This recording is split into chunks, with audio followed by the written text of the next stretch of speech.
hari Selasa tanggal 21 September kita bakal kedatangan tamu dari BMKG Kertajati. Dan sekarang di depan saya sudah ada Bapak Devi Ardiansyah sebagai Kepala BMKG dan Bapak Faiz. Apa kabar Pak? Mungkin bisa agak deketan dengan mic. Mic-nya ini agak aleman Pak. Baik, panggilnya apa nih? Bung Jul apa?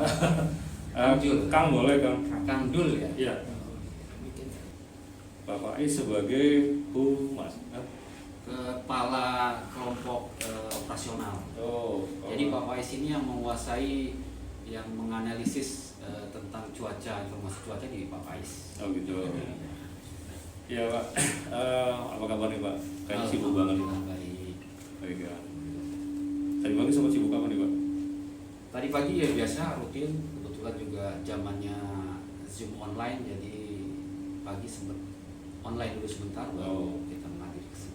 Iya makanya tadi kemarin kan Pak terus apa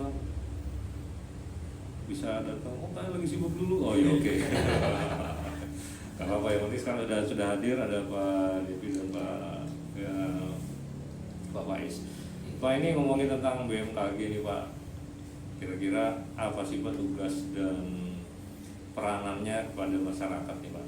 Iya, baik. Jadi nanti yang umum bisa saya jawab, nanti yang tentang teknis Pak Faiz nanti bantu jawab. Karena Pak Faiz lebih mendalami tentang analisis cuacanya.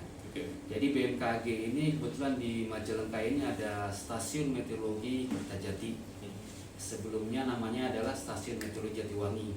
Namun karena adanya bandara internasional di Kertajati dan biasanya BMKG itu wajib ada di pelayanan meteorologi penerbangan. Dan otomatis nama kami pun berubah. Pelayanan kami jadi informasi meteorologi penerbangan juga informasi meteorologi publik. Jadi BMKG Stasiun Meteorologi Kertajati ini memberikan informasi mengenai informasi cuaca, perkiraan cuaca, analisis cuaca, publik maupun penerbangan yang ada di wilayah Ciayu Majakuning. Karena di wilayah Ciayu Majakuning ini stasiun meteorologi hanya ada di Majalengka ini. Jadi kami menghandle informasi cuaca untuk wilayah Ciayu Majakuning. Mungkin itu aja. Jadi untuk Jawa Barat berarti cuma di Kertajati? Enggak, kalau di Jawa Barat itu ada 4 stasiun. Yang pertama koordinator BMKG Jawa Barat itu di Stasiun Geofisika Bandung. Dia adanya di Bandung. Yang kemudian ada Stasiun Klimatologi Bogor, ada di Bogor. Berikutnya Stasiun Meteorologi Citeko, ada di Citeko, di Bogor juga, Kabupaten Bogor. Dan yang di Ciayu Majakuning di wilayah utara ini hanya ada Stasiun Meteorologi Kertajati. Nah untuk informasi sendiri di kan karena di Kertajati ini mencakup wilayahnya mana aja nih Pak?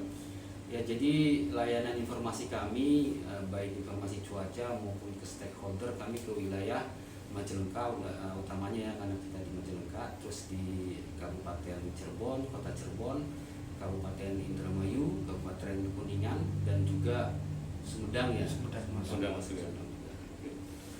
Dan itu apa ya maksudnya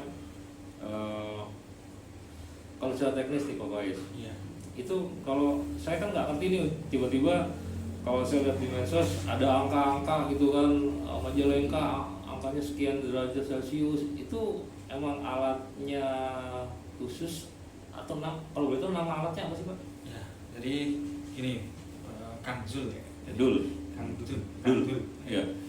Jadi di BMKG itu sendiri kita dalam menentukan suatu perakiraan cuaca harian yang seperti Kang Dul lihat setiap harinya itu kita yang pertama menggunakan NWP. Apa itu NWP, Numerical Weather Prediction. Jadi kita punya link khusus untuk memprediksi suatu cuaca menggunakan data, salah satunya juga menggunakan data citra satelit. Jadi selain itu juga kita menggunakan data-data bersifat hari kemarin. Kita gunakan dengan perpaduan dari numerical weather prediction ini, kita lihat datanya melalui link di komputer khusus. Jadi khusus untuk cuaca di wilayah dunia maupun kita di Indonesia, kita download terus kita analisis.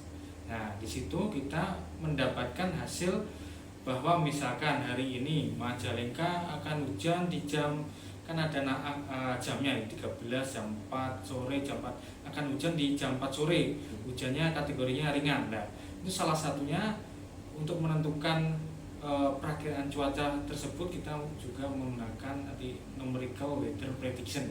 Jadi berbasis numerik yang kita download, kita analisis melalui komputer khusus itu. Untuk cuaca ini juga berlaku di badan cuaca di selain Indonesia itu, Kang.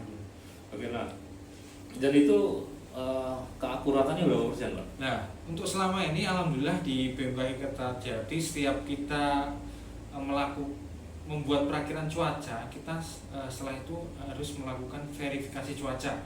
Gunanya apa? Untuk verifikasi cuaca ini gunanya untuk sebagai menentukan seberapa persenkah tingkat akurasi selama ini kita bertahun-tahun, berbulan-bulan, bertahun-tahun membuat perakiraan cuaca.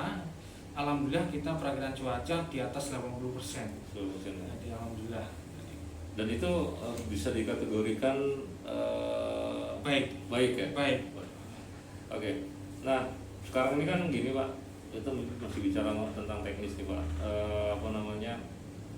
Kan berapa hari yang lalu hujan, sekarang panas terik gitu kan. Maksudnya ada nggak sih Pak yang mempengaruhi keadaan alam akhirnya jadi mempengaruhi jadi hujan, jadi panas terang benderang gitu? Ada faktor alam atau ada faktor lain nggak Pak kira-kira? Ya, jadi mungkin ini pertanyaan yang beribu-ribu pertanyaan yang sering ditanyakan akhir-akhir ini. Karena kondisi cuaca akhir-akhir ini bilangnya petani tidak menentu, petani bawang juga tidak menentu.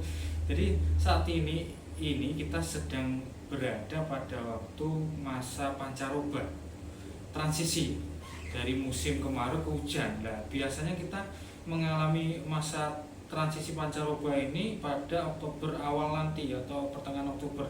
Tapi tahun ini maju. Jadi berpengaruh pada nanti awal musim hujannya. Kita di wilayah Majalengka itu juga maju tahun ini. Nah, ini disebabkan ada beberapa faktor antara lain global, regional. Nah, salah satunya saat ini kita sedang terjadi fenomena La Nina, ya, ini menyebabkan kondisi curah hujan di atas normal. Kalau masyarakat biasanya itu ngomongnya kemaraunya lebih basah. Jadi ini dirasakan oleh beberapa petani, khususnya kalau saat kemarau ini petani yang merasakan dampaknya itu petani bawang. Karena petani bawang jika ada hujan dia tidak suka. Iya. Ya, jadi kemarau tahun ini lebih pendek dan lebih banyak hujannya. Kalau masyarakat biasanya menyebutnya kemarau basah. Nah, dan untuk awal musim hujan di wilayah Majalengka umumnya jatuh pada bulan Oktober, yang biasanya November. Ini ada kemajuan ya, lebih maju daripada normalnya, seperti itu. Berarti tahun-tahun sebelumnya sih biasanya, nah ini kategorinya perbandingan tahun kemarin di bulan yang sama, sekarang yang agak sedikit kacau atau sama dengan tahun kemarin, Pak? Lebih maju. Lebih sekarang maju 10 hari hingga 30 hari. Misalnya contohnya di wilayah Jatiwangi, biasanya awal musim hujan jatuh pada November awal. Saat ini perakiraannya pada bulan Oktober, berarti maju 10 hari hingga 20 hari sampai bisa 30 hari. Jadi tahun ini kesimpulannya musim hujan di wilayah Majalengka maupun di Pulau Jawa ini maju hampir serentak bersamaan karena faktor nanti adanya fenomena La Nina tersebut juga menyebabkan curah hujan lebih banyak. Jadi kondisi kriteria hujannya sudah memadai untuk masuk awal musim hujan. Itu. Baik Pak, nanti kita lanjut lagi Pak ngobrol-ngobrolnya karena ada yang mau lewat dulu, nanti habis itu kita lanjut lagi. Masih banyak yang mau saya tanyakan sebelumnya karena penasaran. Baik, Sobat Gamal, nanti yang masih dengerin boleh, kalau misalkan ada yang mau nanya boleh ke saya ataupun WhatsApp ke 0813 2065 1065. Menuju kupingkeun Radio Gama